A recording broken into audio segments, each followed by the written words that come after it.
سلام، امیدوارم خوب باشین. من محمد هرندی هستم و اینجا دیماست. توی دیما ما قصد داریم مباحث علمی رو به کارهای عملی نزدیکتر کنیم و از این طریق به بهبود عملکرد شما در کلینیک و مطبتون کمک کنیم. مهمون امشب ما نوید یوسفی یک پروتزیست جوان و بسیار خوشدست و خوش اخلاقه که میخواد در رابطه با اسپلینت کردن یا اسپلینت نکردن ایمپلنت ها برای ما صحبت بکنه. این بحثیه که چالش‌های زیادی توش هست و شک‌های خیلی زیادی توش هست. من سوالات زیادی دارم و مطمئنم امشب شب جذابی خواهد شد. با ما همراه باشید.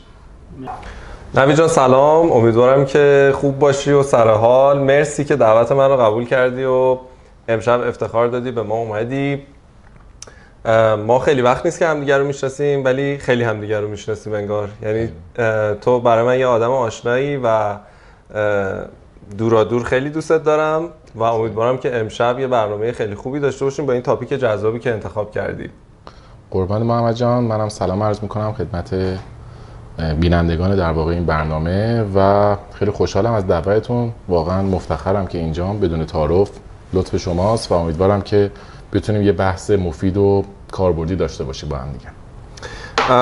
وقتی که راجع به موضوع صحبت کردیم که چی انتخاب کنیم و این داستانا، حالا چون من زیاد از پروتز سر در نمیارم، تو خیلی خوب لید کردی و یکی از چیزهای دغدغه‌های ذهنی من توی کار رو به عنوان یه جراح انتخاب کردی و امشب برای من شب خیلی خوبی خواهد بود، چون من میتونم بفهمم وقتی که دارم جراحی میکنم دقیقاً اون هدف نهایی که میخوایم بهش برسیم که معمولاً دندون دادن به بیمار دیگه همیشه چجوری میتونه راحت‌تر برآورده بشه، با چه تعداد ایمپلنتی و از طریق چه نوع پروتزی میتونه این اتفاق براش بیفته و مشتاقانه منتظر این بحثم. خودم هم یه ذره گشتم و نگاه کردم ولی دوست دارم که از زبون تو بشنوم که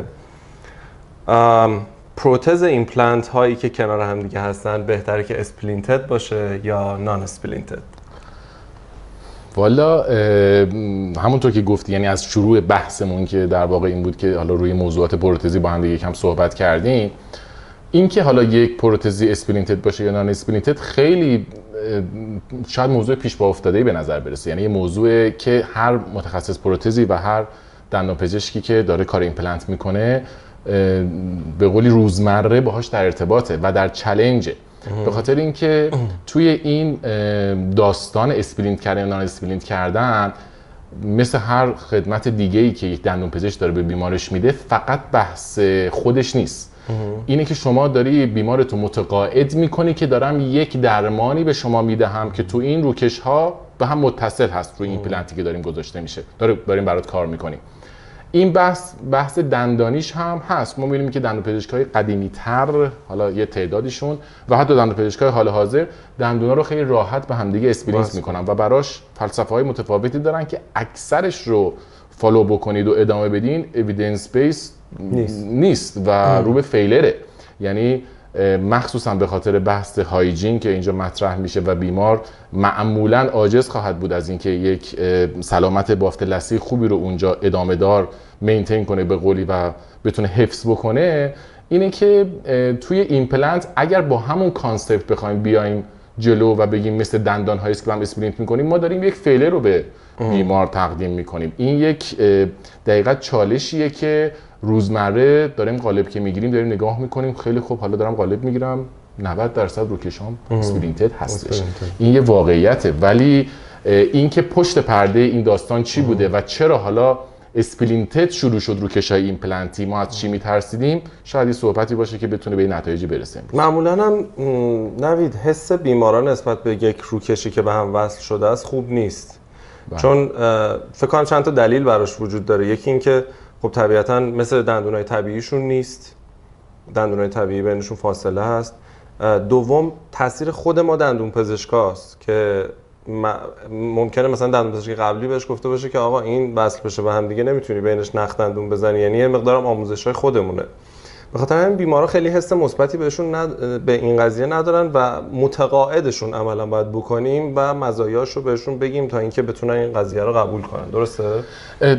ببین وقتی ما بخوایم یک بیماری رو که اومده پیش ما متقاعد بکنیم که داریم یه درمانی رو انجام میدیم، یعنی داریم یک ساید افکتی رو میپذیریم، یعنی داریم میپذیریم که یه کاری کمتر از ایدئال داریم براش انجام میدیم. من متخصص پروتز، منی که تو ساید پروتزی دارم کار میکنم و ایمپلنت رسیده به دستم از همکارم و دارم قالب میگیرم، شاید چاره‌ای خیلی وقتا جز این نداشته باشم که بخوام اسپلینت بکنم. یعنی من نمیتونم بگم که خب یکم ایمپلنتتون مدیالی تر مثلا مزیالی تر قرار داده میشد و میتونستم یه کاری انجام بدم. این دقیقاً همون چیزیه که میخوام امشب راجعش صحبت کنیم، چون من به عنوان یک جراح یا دندون پزشکی که خودش قرار روکش ایمپلنتاشو بذاره، شاید دندون پزشکی حتی تو این قضیه از من جلوتر باشه، به خاطر اینکه دندون پزشک علم پروتزش رو هم در کنارش داره و میدونه که بعداً قراره چیکار بکنه. من جراح یا کسایی که فقط جراحی میکنن، کانسپتمون دقیقاً اون کانسپتی که هماهنگ با شما باشه شاید نباشه توی این زمینه. ولی به صورت کلی قبول داری که این از همون حرفی که خودت زدی از ایدئال پایین‌تره؟ ببین اینجا برمیگردیم دوباره به تفاوت همون دندان و ایمپلنت. یعنی دندان و ایمپلنت ماهیتاً یه تفاوت جدای ساید بیولوژیکی که از فونداسیون متفاوتن، اون اوستئوانتگریشن داره، اون پی دی ال داره و بحث‌های بیسیکی که میدونیم در واقع وقتی وارد دنیای ایمپلنت شدیم. بحث مکانیکال اینجا مطرحه، چون ما بالاخره با به قول مریضامون که میان میبینن ما آچار به دستی، میگه دکتر مثل مکانیکی دیگه، داری پیچ و ورداشتی و تورک داری میدی و این دهن ما همش پیچ و مهره است. اینو میگن که مثلا ببینن تو چه فیدبکی داری میدی، میگیم خب آره پیچ و مهره است واقعیت، و تو بعد از این پیچ و مهره ولی این دندونات مراقبت کنید. فکر نکن که این پیچ و مهره است دیگه، اون هایجین و مینتیننس بهداشت شدید رو نمیخواد، چون دیگه پیچه و باید بمونه. این دیدو دارن، یعنی باید همینجور با بیمار من که همینجور تعامل میکنم، میگم خب حالا داریم اینو انجام میدیم اینجوریه و این باید خیلی خوب تمیز بشه. دوباره یکم دیگه پیچه رو که میمردن هیلینگر رو باز میکنم، میگم هیلینگتون هم یکم کثیفه، میگه دکتر گفته بود من که مسواک نزن روی اینا، اصلا اینا خطرناکه. اینا میگم حالا من بهت میگم از الان دیگه مسواک صفر بزن و برق بیفته که عادت کنی روکشات هم همینجوری بشه. بعد نخ بکشی، بعد اگر نتونی بعد سوپر پلاس استفاده کنی، مهمتر از اون واتر جت. اینا رو هی میگم و داره فیدبک ها رو از من میگیره و نمیدونه که تو میخوای چیکار بکنی. یعنی واقعا فکر میکنه که تو داری به سمت یک درمانی میبری که این گرفتارش میکنه. اما از بعد مکانیکال ما تو ایمپلنت حداقل با شروع ایمپلنت های برند ما، شروع ایمپلنت هایی که اکسترنال هگز بودن، اکسترنال هگزا ما رو مجاب میکردن که قطعا باید اسپلینتشون بکنیم. یعنی این طبق مقالات، طبق اوییدنس، طبق تجربه‌ای که توی ایمپلنت های اکسترنال هگز شروع شد، در واقع هیستوریش ایمپلنت به قولی اسپلینتد شروع شدن هستن و غیر اسپلینتدشون در واقع فیلر بودش. وقتی که ایمپلنت ها شدن در واقع اینترنال هگز و با کانکشن های مختلف، وقتی ایمپلنت های مورس تیپر بودن، وقتی ایمپلنت های لول بالاتر، لول قوی‌تر، پیچ ها و پلتفرم های قوی‌تر، مثال میزنم، نمیدونم حالا اوکی هستش که ما اسم شرکت ها رو هم بگیم، ایمپلنت های مثل اشترومن که معرفی شد بازی کمکی فرق کرد. یعنی مطرح شد که آقا من حالا اگر نان اسپلینتد بخوام کار بکنم چه کامپلیکیشن هایی در انتظارم هستش. اینجا بودش که یکم مطالعات تازه دایورج شدن، پخش شدن، مثل شورت ایمپلنت ها که معرفی شدن و یکم اوضاع عجیب شد. یکی گفتن نه این شورت ایمپلنت ها اصلا گرفتاریه، دارن یه پروسیجر مثلا گرافتینگ رو حذف میکنن با این شورت ایمپلنت. معلومه که چون کراون تو روت ریشیو داشتیم، سی به آی کراون تو ایمپلنت ریشیومون هم مثل همونه، ولی در حالی که دیدن اینطور نیست. یعنی موفقیت شورت ایمپلنت ها نشون داد که هرچند که هنوز کانتروورسی روشون زیاده، تو همین بحث شورت ایمپلنت ها 3-4 تا متا آنالیز و سیستماتیک ریویو معتبر هستش، 2017 2016 جیترسون، واسکز، 2-3 تا آدمایی هستن که دارن همینجوری دنبال. این جیترسون که ایسلندی هستش و تو این مقالهش که دارم میگم شورت ایمپلنت ها رو بررسی کرده بودن با خانم آیرینا سیلر که یکی از در واقع رفرنس هاست، مثلا آقای روزنستیل. این خانم هم یه کتاب سوئیسیه، یه کتاب رفرنس پروتز ثابت نوشته. آیرینا سیلر و جیترسون یه مقاله‌ای دارن که بررسی میکنن سروایول شورت ایمپلنت ها رو. و این آقای جیترسون یه مطالعه‌ای داره، فکر می‌کنم 2010 یا 2012 باشه، خیلی بیسیک و ابتدایی میاد کامپلیکیشن های ایمپلنت مطرح میکنه. چون ما آخرش نگران کامپلیکیشن دیگه، نگران در لحظه تحویل بالاخره میشه مریض رو مجاب کرد. دقیقا. من میخوام اسپلینتد بشه یا نان اسپلینتد، اونی هم که اومده پیش شما اعتماد میکنه، میگه حتما دکتر میدونه داره چی کار میکنه. 3 تا کاتگورایز کرد، 3 تا دسته‌بندی کرد کامپلیکیشن ایمپلنت رو. یه کامپلیکیشن های مایلد، کامپلیکیشن های در واقع ماینر به قول خودشون که میشه در حد یک چیپینگ مثلا پورسلن، در حد اینکه این سیل اون کامپوزیت افتاده وقتی اسکرو تایپ کار کردی، در حد چیزای بیسیک. یکم بالاترش لول مادریتش، دقیقاً لول مادریتش کامپلیکیشن هایی بودن مثل مشکلات تو فونتیک، مشکلاتی که از لحاظ استتیک بیمار داره و چیپینگ هایی که توش فرکچر هم درگیره، مثلا قسمتی از زیرکون، قسمتی از فریم شکسته شده. و یه لول بالاترش میجورها ایمپلنت لاس بوده، بادی فرکچر بوده و اینکه سوپر استراکچر لاس بوده، یعنی اون سوپر استراکچر دیگه نمیتوانست کارکرد داشته باشه. که مقالات کلاسیکه این مقاله آقای جیترسون که یه سیستماتیک ریویوه. این همین در رابطه با شورت ایمپلنت؟ نه، این شورت ایمپلنت 2023 است که با آیرینا سیلر بوده. ببین یه سری مطالعات هست که کسی که علاقه‌مند باشه، مطالعه کلیلند خانم کلیلند، نانسی کلیلند 2016 و دقیقاً بحث اسپلینتینگ نان اسپلینتینگ. میخوام بگم این مطالعات کلاسیکه که کسی که به این موضوع علاقه‌منده رو علاقه‌منده جلوتر حالا میگم 2-3 تا از این کلاسیک هایی که بحث اسپلینتینگ و نان اسپلینتینگ رو مجزا بررسی کرده. 2013 14 به پایین رو حذف می‌کنی، 2015 بالا ببینیم کیا چی گفتن و نتیجهشون چی بوده. اینو البته بگم که تا الان که حالا 2024 ایم، ولی مقالات 2023 رو تا 2023 رو داریم نگاه میکنیم، هنوز گیجیم. هنوز بذار بده آخرش بگیم. من چون یه دفعه خاموش میکنه میره گیجیم پس. ولی خیلی روش کار شده. یکی از کانسرناست. یعنی میخوام اگه بشه ما دونه دونه بریم سراغش، بعد آخرش نتیجه بگیریم که آقا ما گیجیم و به درد نمیخورم فلان حرفا. ولی ببین کلا من توی همه بخشای، نه فقط این بحث الانمون، ولی کلا علم یه چیزیه که چه توی ایمپلنتولوژی، چه توی کنسر، تو هر چیزی هیچ وقت قطعیتی توش وجود نداره و همه آدما هی دارن بعد نتایج اصلا کلا عوض میشه یه دفعه. یعنی تو اگه شورت ایمپلنت رو به قول تو 15 سال پیش یه دفعه میبردی پیش یکی اصلا میخندید بهت، ولی الان داره کم کم میگه که آقا این چیز به درد بخوریه، بی خودی بعد ندارید ورتیکال آگمنتیشن و ایلیاک گرافت و این کارا رو بکنید. خب یه مریض خیلی جالبی داشتم، 3 تا شورت ایمپلنت فکر کنم 4 میلیمتری 15 سال پیش از برند بایکون براش کار کرده بودن و کران روت ریشیوش 3:1 بود، یعنی تاجش 3 و یعنی مثلا اون 4 میلیمتر 12 میلیمتر تاج روش بود. و جالبتر این که توی دهانش که معاینش کردم لثه کراتینیزه‌ای که انقدر برای ما مهم بود نبود. خب یعنی فک تحلیل خیلی زیادی داشت. طبیعتا وقتی تحلیل خیلی زیاد داریم لثه کراتینیزه و اینا از بین میره و این اومده بود 3 تا ایمپلنت اون مدلی براش گذاشته بود و بعد از 15 سال یک خانم سیگاری بدون بونلاس زیرو بونلاس، یعنی اصلا هیچی. اصلا من مونده بودم، یعنی فقط نگاه میکردم گفتم آقا تمام ایدئال هایی که تو ذهن من بود که آقا ایمپلنت، کران روت ریشیو، لثه کراتینیزه، همه اینا به هم ریخته بود. خانم سیگاری کیتد و وسواسی که بهداشتش هم رعایت کرد یا نه؟ آره بهداشتش رو رعایت کرده. یعنی خانم تمیز و مرتبی بود. خب ولی خب حالا بر اساس دلایل این بی‌دندونی‌ها رو داشت. منظورم اینه که ما توی علم آخرش همیشه گیجیم. خب فقط مسئله اینجاست که ما گیج باشیم، یعنی اصلا هم گیج بودنه، یعنی اینکه شما آدم علمی هستی. یه کامنت توی پرانتز بدم، چقدر خوب آدما رو حفظی و من یاد تاریخ ادبیات افتادم اون موقع توی مدرسه. دقیقاً خیلی دوست داشتم اینطوری باشم ولی هیچ وقت نتونستم. پس ما تا اینجای کار فهمیدیم که بیمار باید یک جورایی بفهمه که آقا این ایمپلنت یه جورایی با دندون متفاوته. خب حالا توی بهداشت باید همون جوری رعایت کنه، شاید حتی بهتر، ولی باید بفهمه که آقا به هر حال داستان یه چیزای متفاوتیه.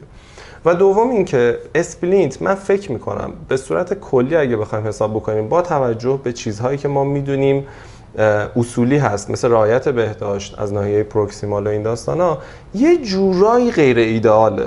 خب قبول داریم این موضوع رو؟ یعنی یه جورایی ما ایدئالمون اینه که بشین اسپلینتش نکنیم. خب ولی حالا بیا بر اساس همون داستانی که گفتی بیایم مقالات رو بررسی بکنیم و ببینیم که آقا این دوتا در مقایسه با هم دیگه چه داستانهایی داشتن و روی چه آیتم هایی ما میتونیم صحبت کنیم.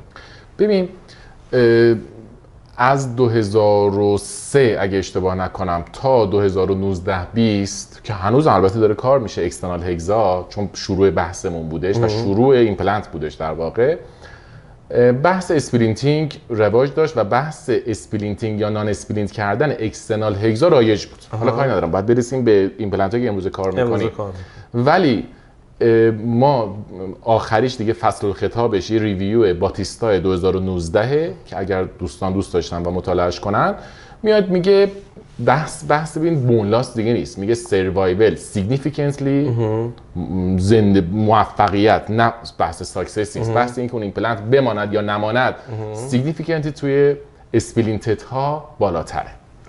و این بحث اکسترنال هگزاست. چون میرسیم به اینترنال و ایمپلنت های امروزی داستان یک کمکی دو شاخ میشه و خیلی کانتروورسی ایجاد میشه.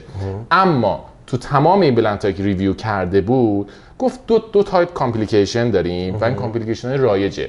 اون آقای جیترسون 2012 که اون ریویو رو داده بود که گفتش 3 تا قسمت داریم و مایلد و مثلا ماینر و مادریت به قول شما و اون میجورها، یه حرف خیلی خوبی زد که تا الان هم عدد حداقل تو مقالات خیلی تغییر نکرده. بعضیا میگن دیدی که عددا زیاده 53 چه میدونم 47 فلان، ولی گفت 2/3 66% ایمپلنت های ما به لول 1 یا 2 کامپلیکیشن های مایلد یا مادریت دوچار میشن. یعنی شما از 3 تا ایمپلنتی که داری میذاری و من از 3 تا ایمپلنتی که دارم لود میکنم و متاسفانه من پروتزم و بیمار روکشه رو میاد از من میخواد کامپلیکیشناشو چی بشه. آره من پروتز دوست دارم. واقعیت همینه. یعنی چی بشه که ایمپلنت خدا بزنه از کمرش بشکنه و من بگم که دکتر هرندی دیگه برو پیشش ببین این ایمپلنتی گذاشتی چه سیستمی بوده، حتما نازک بوده، بتونم از دید حالا این کارو هیچ وقت نمی‌کنیم واقعیت جدای همه بحث اخلاقی و غیره، ولی اون اتفاق یه اتفاق میجوره که ممکنه جراح تازه اینوالو بشه. اما واقعیت اینه که چون ماینورا شما درگیرین و از هر 3 تا 2 تاش و از هر 3 تا 2 تاش یه کامپلیکیشنی داره. بعد از چند سال گفته بود؟ ببین این یه پروسه 5 الی 15 ساله بررسی کرده بود، ولی ما تو 5 سال این کامپلیکیشن رو می‌بینیم و واقعا الان هم داریم می‌بینیم. حالا کانتاکت لاس چه میدونم خیلی اتفاقات داره میفته، حرکتایی که بون داره میکنه و الان ثابت شده که این اتفاقات داره میفته. ایمپلنت ها اینفراپوزیشن میشن، ایمپلنت سانترالی که گذاشته باشی اون میبینی 2 میلیمتر پایین‌تره وقتی 5 سال 10 سال بعد ریویوش میکنی. حتی همون بحث کانتاکت لاس میتونه از 3 ماه اتفاق بیفته تا سالها همینجوری خب باشه. تمام اینا موضوعات جالبی داره اشاره موضوعات مهمی ان، اینا رو ان شاءالله توی قسمت‌های بعدی در خدمت هستیم. این پروگزیمال کانتاکت لاس یا به قول خودشون PCL خیلی خیلی موضوع هات تاپیکیه و حتی رستوریشن ها رو حاضر شدن که عوض کنن، نانو هایبرید و نانو کامپوزیت ها رو بذارن که بتونن ادان کنن، یعنی رستوریشن اسکرو تایپشون رو در بیارن، دیگه که اسکرو تایپ بیشتر کار میکنن دیگه، در بیارن یه خورده بهش کامپوزیت بذارن و دوباره بذارن. یعنی انقدر این قضیه درگیرشون کرده که میگن ما حاضریم به جای زیبایی سرامیک و حتی چه مونولیتیک چه لیر شده بریم سراغ دوباره برگردیم رو کامپوزیت ها که بتونیم این ریپیره رو داشته باشیم. چون ایمپلنت درمانیه که مینتیننس میخواد.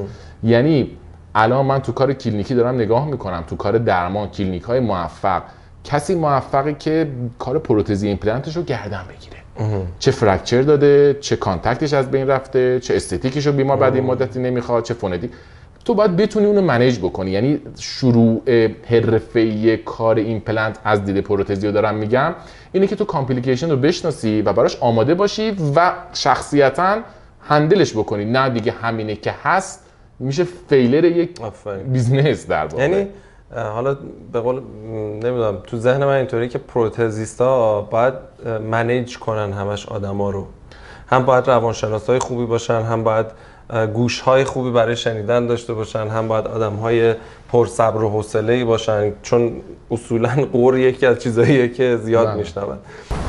خب نوید، یه سوال اول و بیسیکی که من از تو دارم به عنوان یک کسی که پروتز میدونی و نیرو با نیرو کار میکنی اینه که اصلا چرا اسپلینت یعنی اصلا داستان یه اسپلینت به ما چه کمکی میکنه؟ همیشه مثلا من تو ذهنم این مسئله رو دارم که اگر مثلا دو تا ایمپلنت رو به هم دیگه اسپلینت کنم، یا اون توضیحی که به بیمار میدم اینطوریه که این نیرویی که قرار روی این وارد بشه تقسیم بر دو میشه. آیا واقعا این داستان وجود داره؟ یعنی اگه مثلا دو تا باشه تقسیم بر دو میشه، سه تا باشه تقسیم بر سه میشه، یا نه این داستانش چطوریه؟ واقعیت اینه که این کانسپت میش بیست بوده، یعنی حالا میش اینو پرزنت کرد تو کتابش بر اساس مطالعات، ولی حداقل میدونیم که 2010 به این ور به امروز مطالعات در واقع فاینیت المنتی که الان انجام شده این موضوع رو تایید نمیکنه. یعنی موضوعی که حداقل 70% 80% ریویو ها بخوان تاییدش نکنن، موضوع ملغاییه که بگن آقا لود داره تقسیم میشه. اینجور نیست. یعنی شما میتونید 2 تا ایمپلنت 3 تا ایمپلنت اسپلینتد داشته باشی و اون وسط یک ایمپلنتی که قطرش دقیقاً مثل اوناست و حتی لود کمتری حداقل از لحاظ پوزیشن توی دهان داره تحمل میکنه فیل بشود. اینجا جای سوال ایجاد میشه، آیا هایجین بوده؟ آیا فیت فریم روی اون بوده؟ آیا فتیگی بوده که این اتفاق داشته میافتاده؟ دلیل چی بوده؟ سوال که ایجاد میشه و لود و یعنی تعداد ایمپلنت های مورد مطالعه زیاد میشه، اون وقت یه سری فکتا میره زیر سوال. فکتی که در واقع ما فکت میدونستیم. خیلی من دیدم همکارامون هم همینطورن، یعنی خود ما هم همین اشتباه رو بارها میکنیم. به ما رو میگی ببین برای این دارم میخوام توجیه کنیم دیگه، اون موقع دیگه هر چی بلدیم داریم میگیم. یعنی حتی 2 تا چیزی که بلد نیستی هم به بیمار میگیم که اون لحظه تسلیم شه. و من خیلی شده که با بیمارایی که میترسیدم از هایجینشون و پوزیشنم نیمچه ایدئال بوده از لحاظ ایمپلنت، از لحاظ سرجیکلی نگاه بکنی بون دیریون بوده ایمپلنت های گذاشته شده، نه پراستتیک دیریون، جنگیدم باهاشون که توجیهشون کردم که ببین خانم به این دلیل من باید که اسپلینتش بکنم. خب توضیح بده برای من. کستو میاریم بالا، نمودار میکشیم، نقش. چون اگه بیمار توجیه نشه هم تراستش از تو نسبت تو از بین میره، همین که حرفای دیگه تو گوش نمیکنه. یعنی 3 ماه و 6 ماه فالوآپ اولشو نمیاد. چون عرض کردم اصل درمان ایمپلنت به نظر من فالوآپه. یعنی باید بیمار رو یه جوری اینوالو کنی، با یه پیامکی، با یه بهونه‌ای، با یه ترسی، هر کسی با یه انگیزه‌ای. این به قول خودت روانشناسی میخواد که یه جوری بکشونیش که بیاد اینوالو فالوآپ بشه و تو اون ساین و سیمتوما رو ببینی و یه فکری براش بکنی. حالا این قدم اوله که تو بیمار رو بکشونی، بعد یه سری چیزا میبینی که اصلا براش آماده هم نبودی. یعنی اسکرو فرکچر میبینی که براش آماده نبودی. این بحث اسپلینتینگ و نان اسپلینتینگ اینجا اینجوری مطرح میشه. ببین من سوالم این بودش که آیا واقعا این نیروها بین هم دیگه تقسیم میشن یا ما به دلیل دیگه اینا رو اسپلینت میکنیم؟ این که میگی چرا اینا رو هنوزم اسپلینت میکنیم، حالا شاید 1001 دلیل که کلا شاید 5 تا دلیل بشه، 3 تا دلیل بشه بخوایم جمعشون کنیم و ما میگیم به 1001 دلیل به بیمار. واقعیتش اینه که تو با اسپلینتینگ 2 تا رستوریشن به هم دیگه، چه ایمپلنت باشد و چه دندان، یکی از ممانهای حرکتی تو، یکی از المانهای حرکتی تو ثبات حذف میکنی. یعنی تو وقتی که 2 تا رستوریشن رو به هم دیگه اسپلینت میکنی، مثل اینکه من الان روی 2 تا پام همینجوری چسبیده به هم وایستادم و تو میای یه هولی منو میدی. حالا من میام پاهامو تا جایی که میتونم یه عرض شونم باز میکنم و حالا تو میای منو هول میدی. این هول دادنه یه تقسیم متفاوتی از نیرو داره. در واقع تو از لحاظ باکال تو اون 3 تا محور چرخشی که داره ایکس وای زده، توی محور باکولینگوال چرخش تو محدود میکنی. این منجر به چی میشه؟ منجر به سکیور کردن و ایمن کردن پلتفرمت و منجر به کاهش اسکرو لوزنینگ. مطالعات کاهش اکثرا به غیر از چند نفر معتبر مثلا جوزف نیسان، یکی از پایونیرای در واقع پروتزی هستش، ایشون میگه من اصلا معتقد نیستم به اسپلینتینگ به خاطر اینکه بتونه این المان اسکرو لوزنینگ رو حذف بکنه. خیلی مطالعات میگن که نه، ما دیدیم که همین مطالعه باتیستای 2019 که عرض کردم خدمتت که فکت قطعی میاره و یکی از حجت هاست برای اکسترنال هگزا که الان شما توی ماجولای آموزشی معتبر دنیا مثل کویس، مثل جان کویس، مثل فرانک اسپیر وقتی فالوشون میکنی، پیجاشو نگاه میکنی، بلاگاشون رو نگاه میکنی، ابسولوتلی میگن شما اکسترنال هگز داشتی اسپلینت. اصلا دیگه تو شک و تردیدی وارد نمیکنن. همون مطالعه باتیستای 2019 میگه 2 تا کامپلیکیشن داریم برای نان اسپلینت ها، یک کامپلیکیشن داریم برای اسپلینت ها، هر دوشون ماینره تو بازه 5 تا 10 ساله. پورسلن چیپینگ برای اسپلینتت ها و پورسلن چیپینگ پلاس اسکرو لوزنینگ برای نان اسپلینتت ها. خب ولی از نظر من به عنوان یه آدم که اصلا در رابطه با نیرو خیلی اطلاعات خوبی نداره، این منطقی به نظر میاد که اگه اسپلینت بکنی یکی از محورهای نیرو ممکنه که حذف بشه یا حداقل کم رنگ بشه. پس مقالات هم روش کنتراورسی دارن، درست میگم؟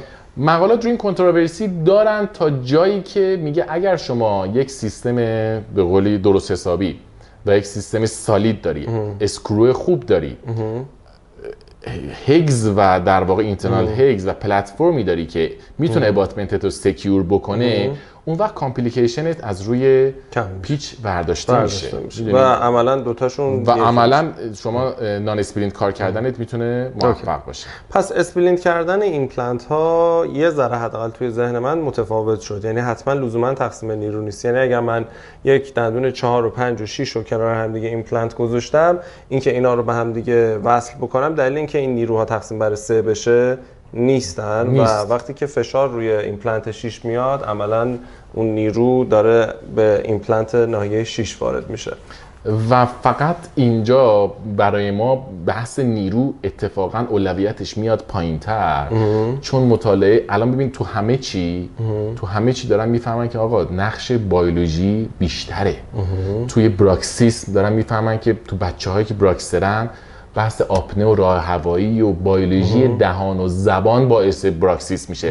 قبلا ببین ما تا یه سالی همه چیمون ابزار بود، یعنی از 1900 شروع شد، فرز اومد، چه میدونم توربینا اومد، یه کار ما اوکلوژن و اجاس عملی داشتیم. آفرین. ولی وقتی بیولوژی مطرح میشه ما دیدمون ساید پریویا، واقعا ساید پریودنشیوم خیلی ساید مهمتریه توی این پلنت لاست تا بعد مکانیکال. الان سراغ بحث بیولوژی هم میریم با هم دیگه و اتفاقا جالب این مقاله‌ای که من داشتم میخوندم دقیقاً همین حرفی که تو میزنی رو تایید میکرد. بیشتر صحبتش روی بیولوژی بود و یه کامنت در رابطه با کامپلیکیشن های پروتزی مثل اسکرو لوزنینگ و این حرفا داشت. خب وقتی که اسپلینت حرفش میشه، اولین چیزی که تو ذهن من روشن میشه اینه که آقا این چجوری تمیز کنه. خب یعنی واقعا بزرگترین مسئله‌ای که من دارم توی کلینیک با هم دیگه کار میکنیم با پروتزیستمون، وقتی که مثلا ماکسیلا رو کار میکنیم و اسپلینتش میکنه به هم دیگه، خب استتیک هم هست دیگه، بنابراین نمیتونه پروتزش رو یه جوری بهداشتی یا سانیتاری درست بکنه.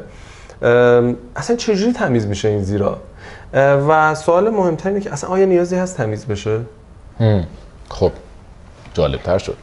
ببین بحث اینجا، بحث اصلی، اولا از آخر به اول سوال جواب میدم.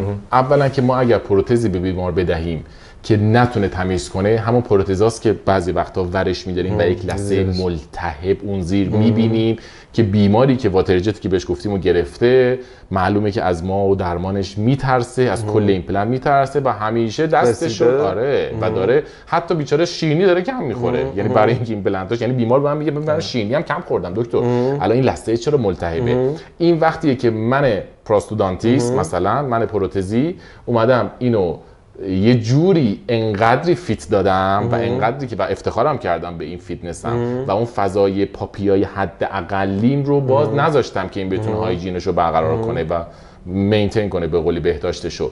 داستان اینجا داستان شناخت بیماره.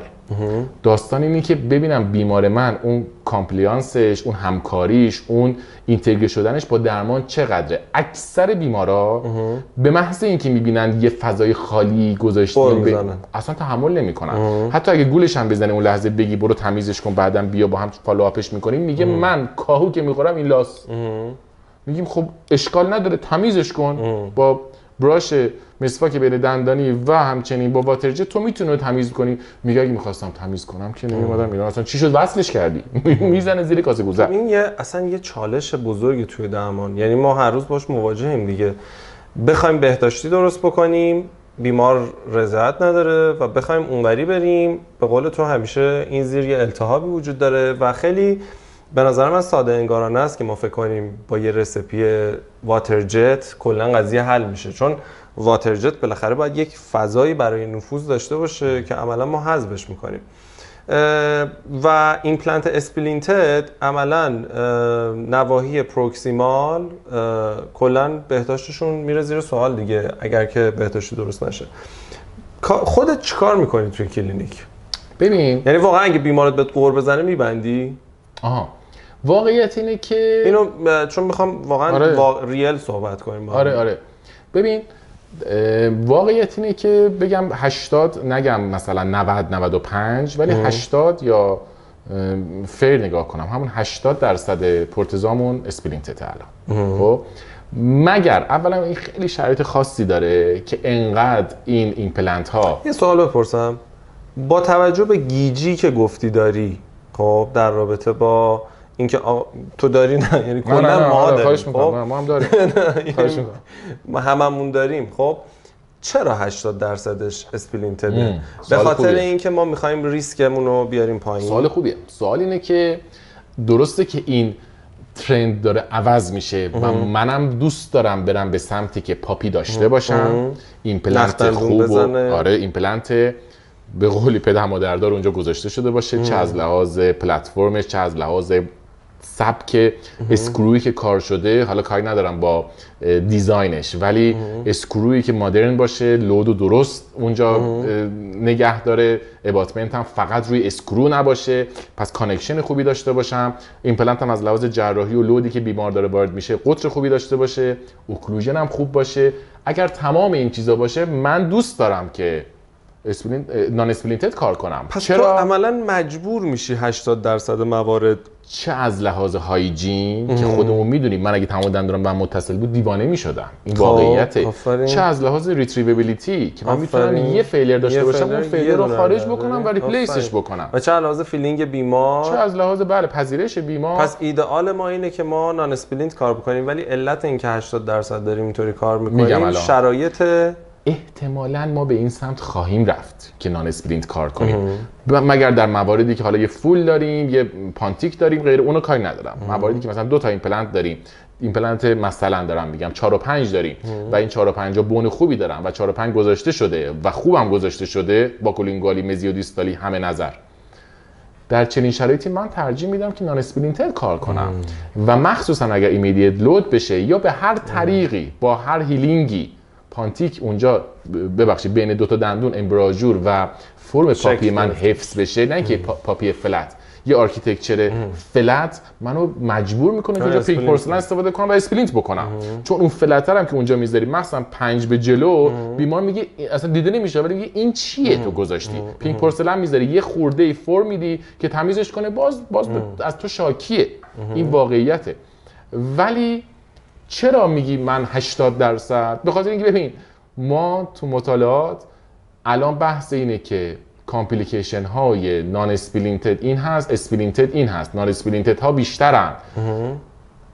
نان اسپلینتد ها مثلا تو شورت ایمپلنت ها هنوز میگن آقا اسپلینت بکنید، مطالعات مختلف، ولی مطالعاتی هم هستن که میگن سیگنیفیکنت نبوده شما اسپلینت نکنید، نان اسپلینت هم میشود کار کرد. 2022 23 هست، جدیده و مطالعات خوبیه، برای منم جذاب بوده. پس میتونم شورت ایمپلنت کار کنم، خلف ماکسیدا و نان اسپلینت باشه. اما یک مطالعه هنوز پیدا نمی‌کنی که بگه نان اسپلینت ها سیگنیفیکنت بهترن.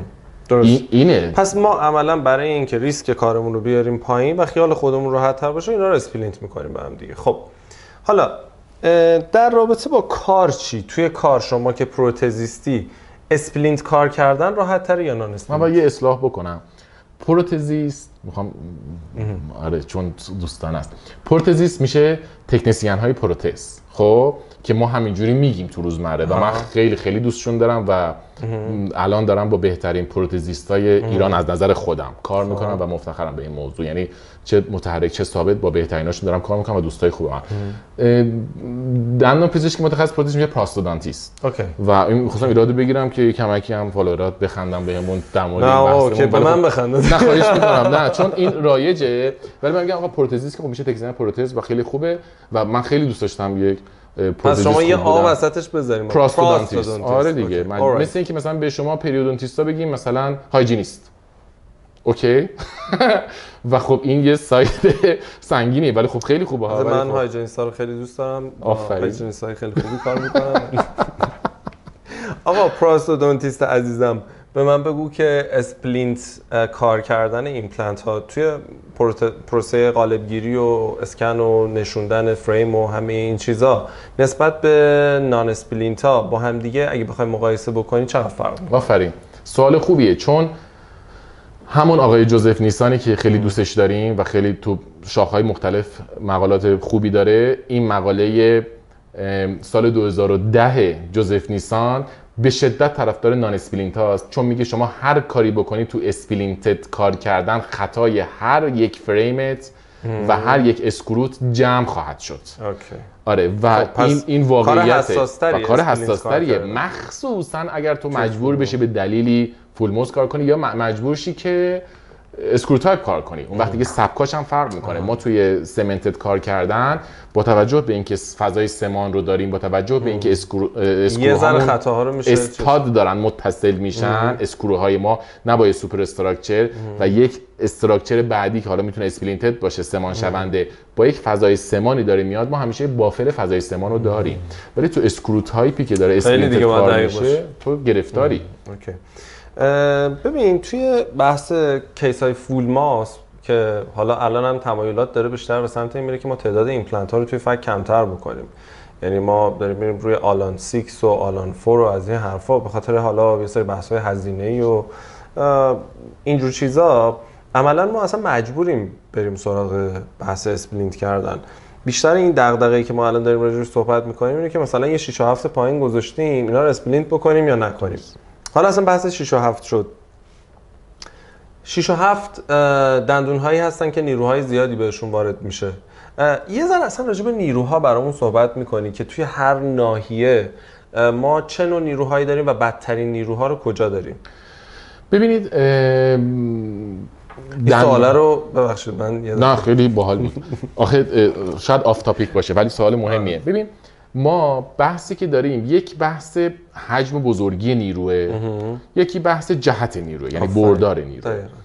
گرفتاری که تو ناحیه قدام داریم مخصوصا قدام بالا نیشتانیش دقیقاً جهتشه. کما اینکه ما توی رستوریشن های دندونیمون هم همیشه نگران آف شدن، نگران در واقع در اومدن اون روکش و رستوریشنمون هستیم به خاطر اینکه لود اوبلیک داره بهش وارد میشه. تو این پلنت خیلی بدتر از این اوضاع و باید نیرو بیشتر پخش بشه و کاری ندارم با اسپلینتد یا نان اسپلینتد ها.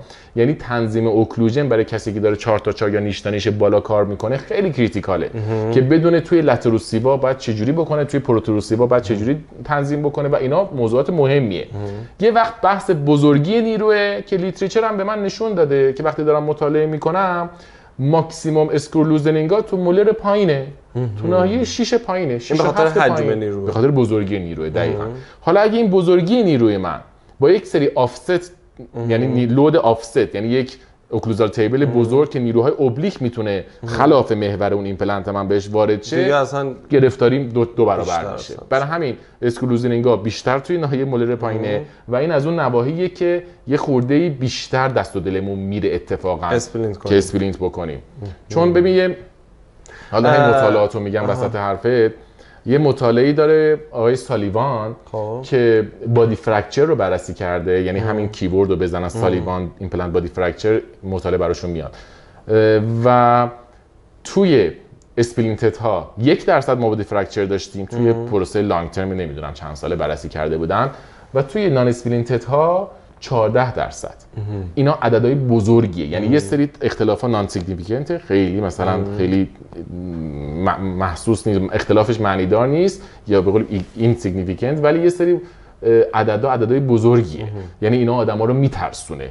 من ترجیح میدم باز اونجا بیمارم و مجاب کنم که با اون فضای کوچیک پانتیک که چه عرض کنم اون پاپی که باز کردم و بهش میگم تمیزش کن و میاد پیش من قر میزنه، بعد چند بارم میگم اون قانون تورستن جیمز رو بهش میگم که ببین بعد 2 سال در واقع داریم گولش میزنیم ولی واقعیت هم هست، بعد 2 سال پاپی تو این ناحیه 1-2 میلیمتری میاد و پر میکنه ولی تو فعلا تمیزش بکن. خب تو این ناحیه من ترجیح میدم تو اون مسیر برم تا یه بادی فرکچر، چون دیدم بادی فرکچر. یعنی من توی مرکزی کار کردم که از سال 85 ایمپلنت های سیستم های مختلفه که تو ایران بود و گذاشته و چقدر من بادی فرکچر و فرکچر اباطمنت و فرکچر نک دیدم. بیشتر ناحیه مولر بوده. و ببین فتیگ کاری میکنه یه خانم مثلا 85 ساله، اسم این بیمارا رو هم یادم، حتی یه خانم مثلا 70 خورده 80 ساله این فرکچر رو میده. یعنی تو لانگ ترم اینجوری نیستش که تو انتظار داشته باشی یه پسر جوون عضلانی فک انگولار مثلا مربعی بیاد چه اتفاقی بیفته. نه نوید، ببین یکی از بحث‌های دیگه‌ای که توی نواحی مختلف دهان به وجود میاد بحث شکل و فرم پروتزیه که ساخته میشه، یعنی طراحی. خب مثلا حالا به ذهن من وقتی که شما توی ناحیه مولر یک طراحی انجام میدی، اون قسمت هایی که از ایمرجنس پروفایل اون ایمپلنتت میاد بیرون، خب طبیعتا ما محدودیت توی قطر ایمپلنت ها همیشه داریم. هیچ وقت نمیتونیم به اندازه یک تنه دندون مولر بیام یه ایمپلنت بذاریم. نهایتا میخوایم با قطر 5 میلیمتر بذاریم، خب که تقریبا فکر کنم نصف یه دونه ریشه درست حسابی مولر میشه. بنابراین ایمرجنس پروفایل اون به شکلی میشه که نواحی پروکسیمال و نواحی باکولینگوالی زیادی هست که احتیاج به تمیز کردن و بهداشت داره.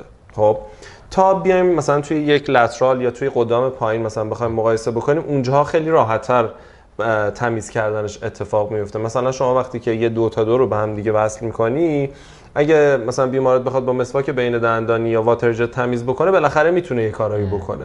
ولی توی ناحیه مولری این سخت‌تره. اینم باز میتونه ما رو به سمت اسپلینت یا نان اسپلینت ببره. ببینید این بحث پروفایل خودش یه مقوله متفاوته. من عاشق این بحث ایمرجنس پروفایل، خیلی بحث جالبیه. من خیلی بهش علاقه‌مندم که یه کمک کار جراحی و کار پروتزی رو تازه مفهومدار و قشنگ میکنه. چون ما الان با یه دونه جی اچ 1 میلیمتر تو ناحیه مولر داریم لود میکنیم و من میدونم این لود خوبی نیست. خب و نمیتونم از جراحم، یعنی چون کار جراحی کردم، جراحی ایمپلنت، و برام خیلی جذاب بوده، ولی خب کار جراحی ایمپلنت برای شما پراستودنتیستا خیلی جذابه. ببین خیلیاتون اصلا اولا که پراستودنتیستی رو گذاشتین کنار. اولا که ولی جراحی واقعا جذابه. جراحی واقعا جذابه. من جراحی واقعا دوست دارم، در حالی که دوست نداشتم. یعنی واقعا مثلا به غیر از مثلا تو دوره تر هم که حالا عقل می‌کشیدم و یه خورده دست به تیغ شده بودم، کار جراحی رو خیلی ازش لذت نمی‌بردم و واقعا پروتز رو ارجح می‌دونستم. ولی اولا که شما باید که توی حالا کفش اون همکارت یه بار پا بذاری و یه دور حتما. یعنی من داشتم با همکارم، من خیلی دوست دارم تو کفش شما پا بذارم، ولی هنوز باعث افتخاره که پا بذارید. ولی واقعیت اینه که صحبتمون با یکی از اساتید بخش پریو بودش توی دانشکده که چرا توی کوریکولوم رزیدنتی نیست پروتز ما کاشته ایمپلنت نیست و چرا تو کوریکولوم پریودونتیستای ما لودینگ نیستش. حداقل باید 10 تا واحد لود بکنه. حداقل باید 10 تا واحد لود بکنه تا این دیدو بگیره که پس اینجوریه، این هیلینگ رو باز میکنیم. داستان اینه. با چنین فلو هست فکر کنم، فلو ایمپلنت فلوش هست. بله. و بحث این هستش که واقعیت اینه که شما نمیتونی هم انتظار داشته باشی از جراح دقیقاً که اون دپتی که میخوای بذاره و حتما دیجیتال دیزاین کرده باشه یا پروتزی یا ببخشید یا آنالوگ اگه داره کار میکنه، کانونشنال کار میکنه، انقدر دید داشته باشه که این باید چند میلیمتر سافت تیشو، یعنی چند میلیمتر سابمرج بشه که چه رانینگ رومی داشته باشه که تو بعد چه هیلینگی ببندی که به قول شما چه پروفایلی بگیره. البته نوید اینو باهات مخالفم. خب مرسی که انقدر هوای ما رو داری، ولی اصولاً ما داریم راجع به یک کار درست حرف میزنیم. خب و توی کار درست ما باید به سافت تیشو و ضخامتش اهمیت بدیم، به دپت ایمپلنتمون اهمیت بدیم، به ایمرجنس پروفایلمون اهمیت بدیم و اینکه ما فقط بیایم یه ایمپلنت توی استخوان بذاریم فقط خب این بون لاس هم نداشته باشه و همه چی اوکی باشه، این کافی نیست. خب چون اصلا اون قسمت نک ایمپلنت و ایمرجنس پروفایل اصلا میدلیست ایمپلنته. خب یعنی همه چیزو همون تعیین میکنه. بون لاس اونجا اتفاق میفته، هایجین اونجا باید اتفاق بیفته، نیروها اونجا وارد میشن اصلا همه داستان اونجاست. پس تو اگه همین یه دونه رو درست انجام ندی، هر چقدر ایمپلنت های خوشگل موازی هم گذاشته باشی با هم دیگه، این خیلی چیز نیست. اگه بخوایم درست بهش نگاه بکنیم مهمه. چرا من جراح باید یه کاری بکنم که توی پروتزیست وقتی این هیلینگ رو باز که حتی هیلینگی که انتخاب میکنیم ما یعنی اصلا یکی از چیزهای مهمه ولی هیچ کی بهش اهمیت نمیده که آقا این هیلینگ اصلا ایمرجنس پروفایلش چه شکلیه. خب کی گفته که همه هیلینگ ها باید دایره باشن؟ اصلا این داستان الان من دارم روش خیلی کار میکنم که هیلینگ هامو کاستومایز بکنم و بیام فرم اون دندونی که میخوام روش کار بکنم و بدم تحویل پروتزیستم. این اتفاقا به نظر من خیلی مهمه. خب ولی میخوام ببینم که توی بحث اسپلینت کردن تو به ذهنت میرسه که اگر من انقدر ایمرجنس پروفایلم، یعنی انقدر زیر روکشم جا برای گیر پلاک داشته باشم تا اینکه توی یه دندون قدامی باشم، اینا رو مثلا بتونم یه جوری طراحی و دیزاین بکنم که اونو بشه تمیز کرد، اینو بشه تمیز کرد.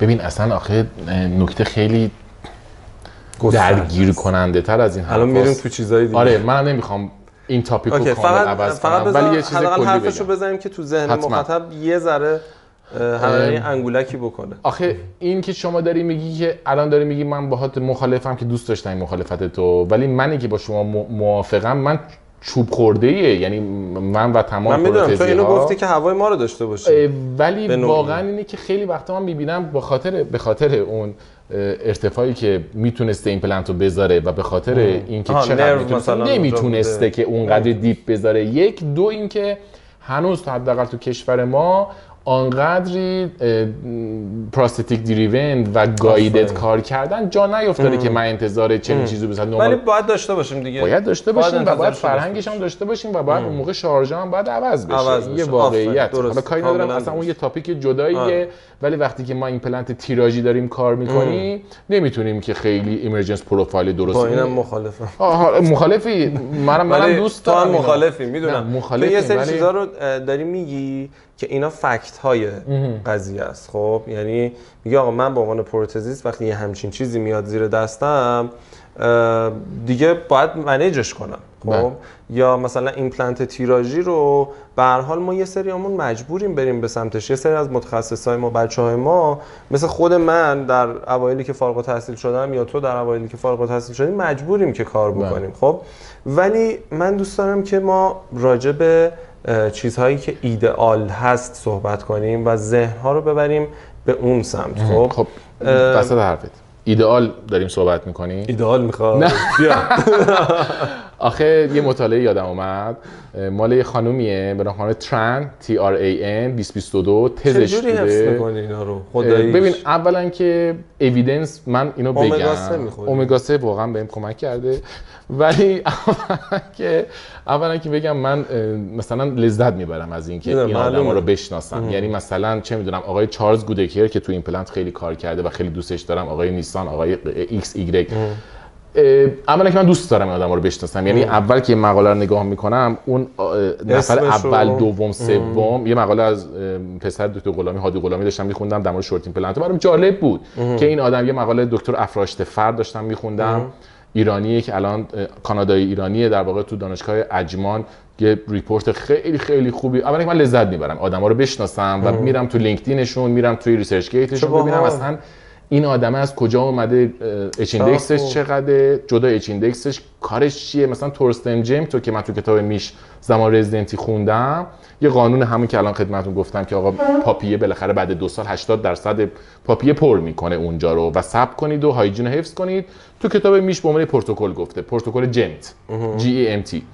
رفتم این تورستن جیم تو سرچ کردم مثلا یارو کیه و این جدای این که الان یکی از ادوایزرهای آی تی آی، یکی از هیولاهای این یه دپارتمان داشتن توی مثلا دانشگاه حالا گوتنبرگ، نمیدونم اسمشو درست بگم یا نه، توی دانشگاهی که یه بخشی داره مثلا ما که به دکتر مثلا اجلالی خودمون ارادت داریم بهش افتخار میکنیم توی فانتوممونه، یه بخشی دارن، بخش برند مارک تو اون دانشگاهشون و این دایرکتور اون بخش بوده و مطالعاتش رو نگاه میکنی آقای تورستن جیم تو نمونه هاش 1700 و فلان، 2000 و فلان، 4000 و فلان. اصلا یارو آخر پژوهشگره. این خانم تران که 2022 چون صحبت پروفایل رو کردی میخوام یکم از اوییدنسش بگم، بعد بگیم حالا اصلا جدای اوییدنس داستان چیه. مطالعهش جالب بود چون من از بحث اسپلینتت ها رسیدم به این تزش رو گذاشته بودش و بعدش رسیدم که ببین این میگه که 3 تا عامل باعث بونلاس میشه، چون یکی از بحث‌ها و نگرانی ما بونلاس قطعا دیگه. یکیش از دید ایشون اسپلینتد بودن رستوریشن هاست، چون هایجین نمیتونم. دومیش اینه که پلتفرم ایمپلنت های مجاوره هم بیش از نیم میلیمتر فاصله داشته باشه. آفرین. این اصلا یه چیز خیلی مهمه، اصلا یه دفعه باید راجع به این قضیه صحبت ورتیکالی نیم میلیمتر بیشتر. 3 پروفایل بالاتر از 30 درجه. این 3 تا رو ریپورت کرده این خانم. خیلی قشنگه. پروفایل ایمرجنس بالاتر از 30 درجه. ترند 2022 TRAN. خانمش یادم اسم کوچیکش یادم نیست، اون کلیلنده نانسی بود، ولی حالا کاری ندارم چون من خیلی از این 3 تا خوشم اومد، چون دقیقاً من به این 3 تا فکر می‌کنم و خیلی جالبه. همیشه تو ذهنم اینه که یک آقا پروتزی که اسپلینت میشه به هم دیگه نمیشه تمیز کرد، اینو تو شکی نداریم. ایدئال نمیشه تمیز کرد، یعنی واقعا نمیشه تمیز کرد، یعنی تو این که در میاری به قول تو زیرش لثه خونچکانی هست. خب 2 بحث ایمرجنس پروفایلی که یه دفعه باز میشه اون زیر اصلا معلومه که باز نمیشه تمیزش کرد، حتی اگه تو اسپلینتش هم نکنی، یعنی بیمار تو نمیشینه این نخو بندازه پایین پروکسیمال رو رد کنه بعد بکشه به سمت ایمپلنت، اصلا همچین چیزی محاله. و بعدم بحث ایمپلنت های مجاور توی این خیلی بحث جالبی بود. حالا این بحثمون تموم شد یاد باشه با هم دیگه راجع به این صحبت کنیم. ورتیکالی ایمپلنت هایی که ورتیکالی ببین ما الان که 2023 است، من امیدوارم تا 2-3 سال آینده به یک پروتکل برسیم، ولی هنوز ببین جاهایی که ببین الان واقعیت میذارم به عهده من پراستو یا کسی که داره این کارو انجام میده، کسی که داره لود میکنه که انتخاب کن بر اساس این فاکتورها که دوست داری اسپلینتد کار کنی یا نان اسپلینتد. حالا اگر شرایط ایدئال بود با کلینگالی غیره. جایی که یاد کتاب ضرب میافتم که نوشته بود که شما بر اساس نظر دندانپزشک اتچمنت انتخاب میکنید. این یعنی یه جای اوییدنس، یه جای ساینس میلنگه باری کلا که یعنی چه نظر من بگم بار دلم میخواد استاد بزنم، دلم میخواد لوکیتور بدم، دلم میخواد بال بدم، این یعنی یه جای کار هنوز میلنگه که اون پروتکل در نیامده که منو مجاب کنه که این کارو نباید کرد. تو چطور بهت میگن طول پستت باید بیشتر 2 اندازه طول کانالت باشه، فلان باشه، قطر. این پروتکل در اومده، من پست کوتاه رو تو دهن میبینم، بعد 2 سال نه 3 سال شده اون پست کوتاه در میاد. این یه پروتکل ریاضی پشتش داره، یه سری چیزا پروتکل بیولوژی پشتش داره. چطور شما پروتکل دارین برای سافتیشو کجا پیوند کنید کجا نکنید؟ این که من حالا حال کنم اینو بذارم نه این ببین این بحث یعنی هنوز میلنگد و خدا رو شکر دارن خوب روش کار میکنن. یعنی نمودار سرچاشو نگاه کنی، نمودار آرتیکل‌های ریویو و سیستماتیک ریویوش نگاه کنی، همینجوری داره بیشتر میشه توی 2-3 سال اخیر و معتبرتر، چون داده ها داره گسترده تر میشه. الان ما چیزی داریم فکر کنم یه نموداری رو تو گذاشته بودی برای اینکه ما فلوچارت داریم. یه فلوچارت نسبتا با نمکیه، اینجا رو ببین 1 2 3 4. ببین این فلوچارت 2017 راویداس، این 2017 راویدا میخوای بزرگش کنم؟ ببین من که میدونی عاشق فلوچارتم، کلا عاشق الگوریتم و فلوچارت و این فلش ملشام که مثلا برای هم عاشق کتاب اوکیسون بودم، چون میگم اگر اینجوری شد این کارو بکن، اگر اونجوری شد این کارو بکن. مرسی. چه باحال. فلوچارت جالبیه، اگه دقت کنی بهش میگه آقا آیا ایمپلنت های ما ایمیدیت لود شده، همون بحثی که گفتیم به خاطر پاپی، به خاطر ایمرجنس پروفایل، چون بدبختی ما توی همین فرش ساکت هایی که همکاران جراح و پریو میذارن اینه که خب میخوان به بیمار هم تسلط نشون بدن، همین که واقعا خدمتی هم بکنن، کاری زمانو کم بکنن، تایم کمتر، ولی انقدر دیپ میشه که ما از لحاظ پروتزی درگیریم با اینا.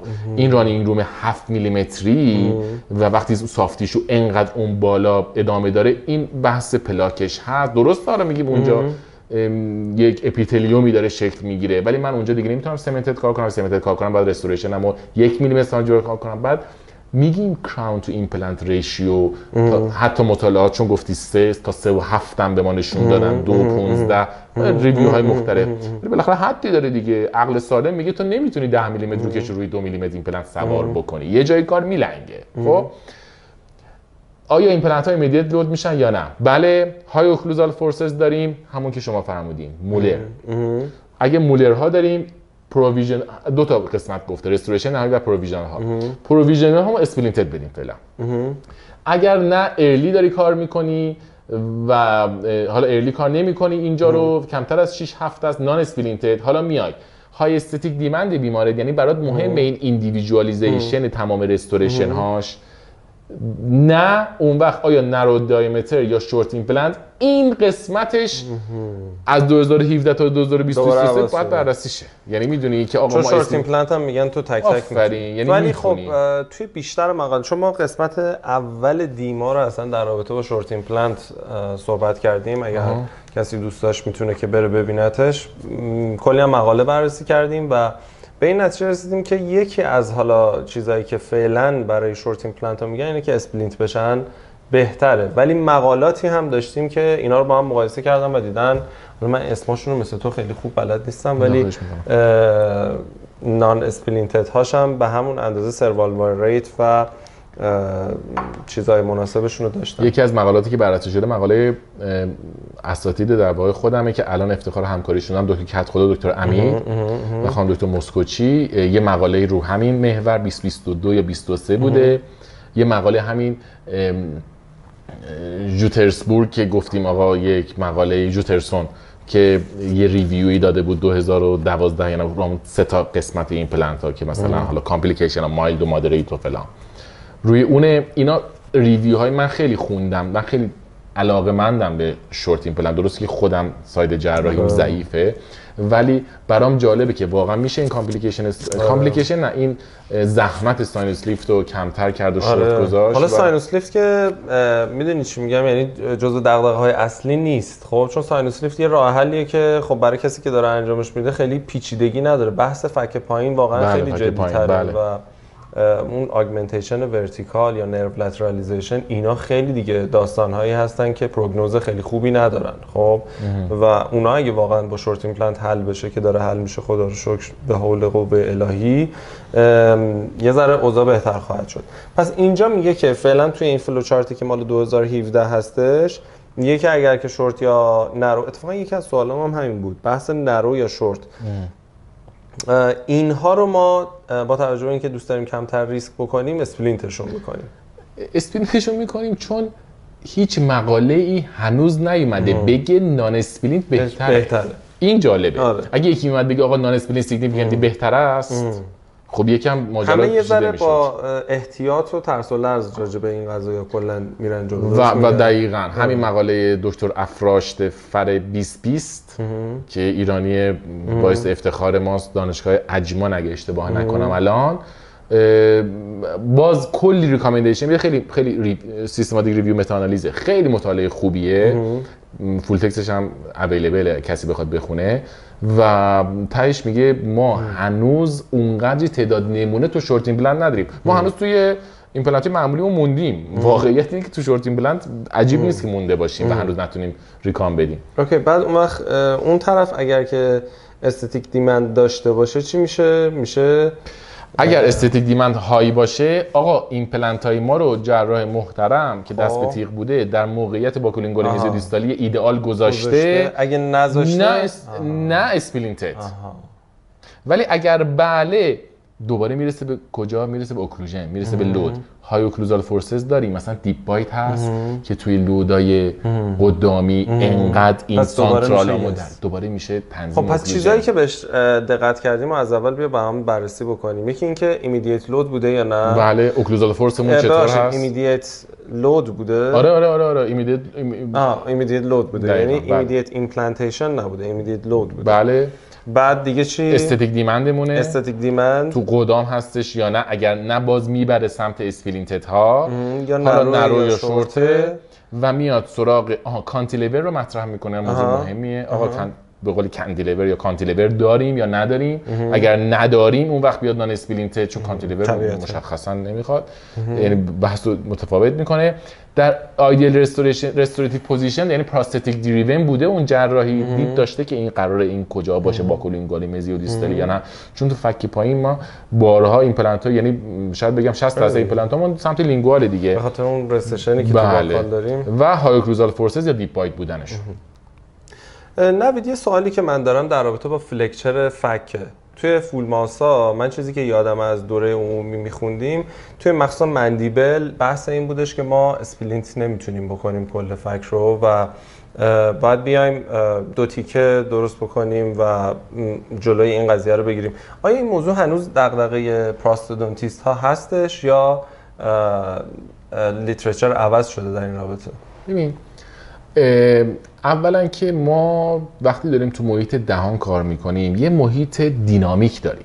این محیط دینامیک قطعا توش حرکت داره و همونطور که به قول خودت تو دوره عمومی و توی پرافیت میخونیم و الان هم تو مقالات رد پاش هست، ما توی 3 بعد ترانسورس و طولی و ساجیتال حرکت فکی رو داریم و این حرکت فقط به محدوده سنین رشدیمون محدود نمیشه نه فقط هم به مندیبل مربوط نمیشه و فقط هم به مندیبل محدود نمیشه. باریکلا. یه سایت 4.org که حالا فوکس روی ایمپلنت هستش، یه سخنرانی خوبی داره، یکی از سخنراناش، و در مورد یک مطالعه لانگ ترم 15-20 ساله است در مورد اینفرا اوکلوژن شدن رستوریشن های قدامی.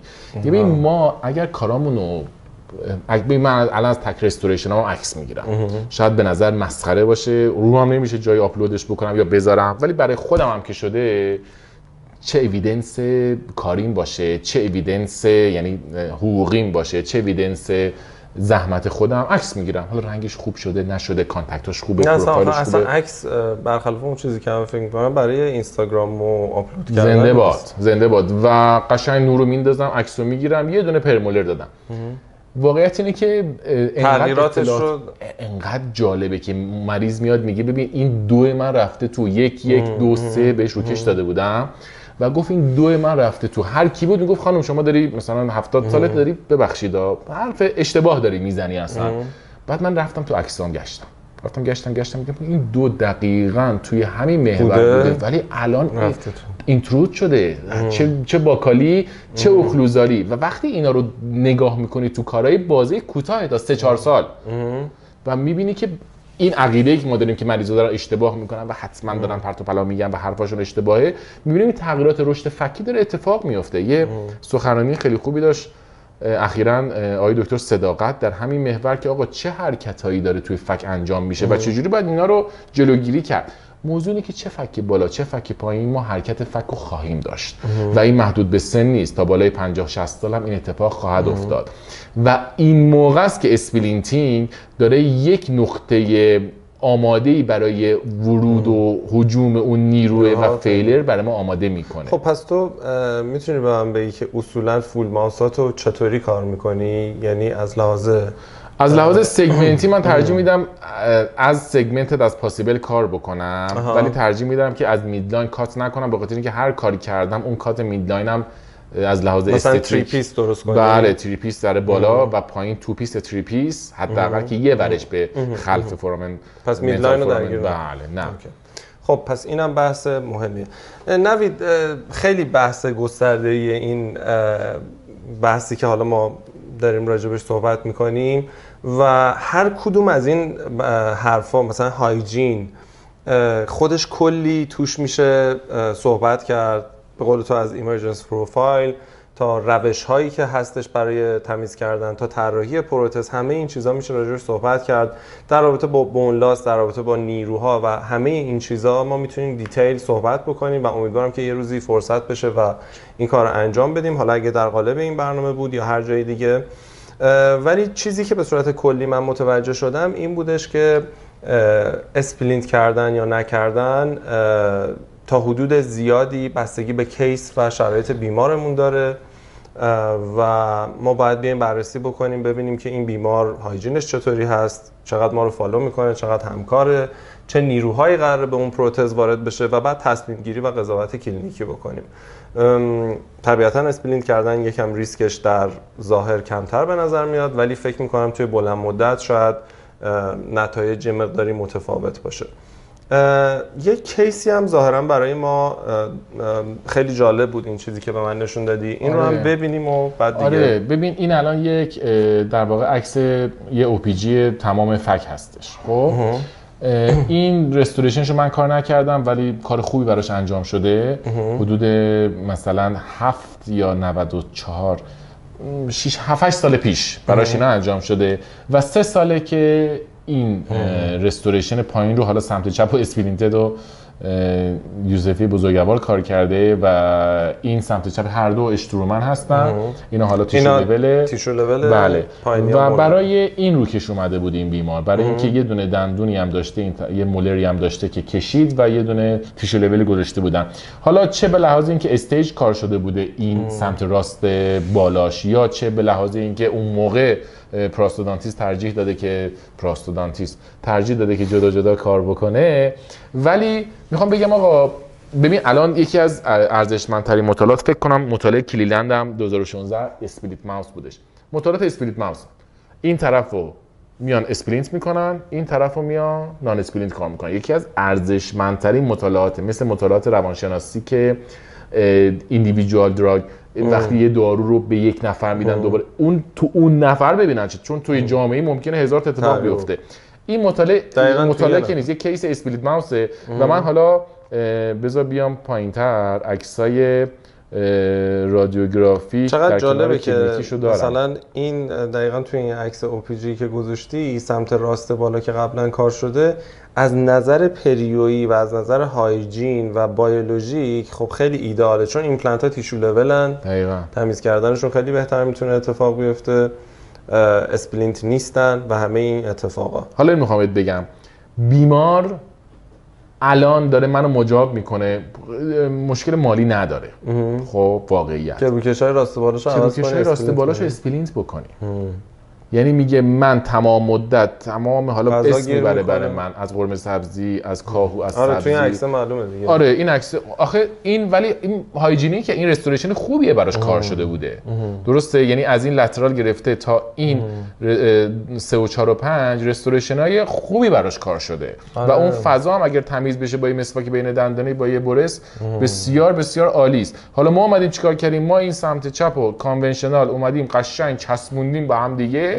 از ایناست که یک کمکی فقط می‌بینی یه کانتور کوچیکی داره، من فقط یه خورده کانتور پاپی رو باز می‌کنم برای اینکه وقتی برمی‌دارم اونجا پر از التهاب نباشه و بتونه تمیز کنه و واتر جت آب قدرت نفوذ اینترپروکسیمال رو داشته باشه. همین، فقط همین کارو می‌کنم و می‌بینی که این دیمند بیماراست. ببین من حالا تقریبا به عنوان حسن ختام دارم میگم اینو، چون که خیلی غمگینش نکن. نه بغضی میشه آخرش. نه یه نقل قول میخوام بکنم. ببین من خودم آدم لیتریچرم، عقیده دارم که باید دید که چون مثل تاریخ خوندنه، تو ببینی که آقا چه بر سر مثلا یک کشوری اومده، چه بر سر یک کامیونیتی اومده، چه بر سر یک دهان اومده و چه بر سر دهان‌های دیگه اومده، من درس بگیرم ازش.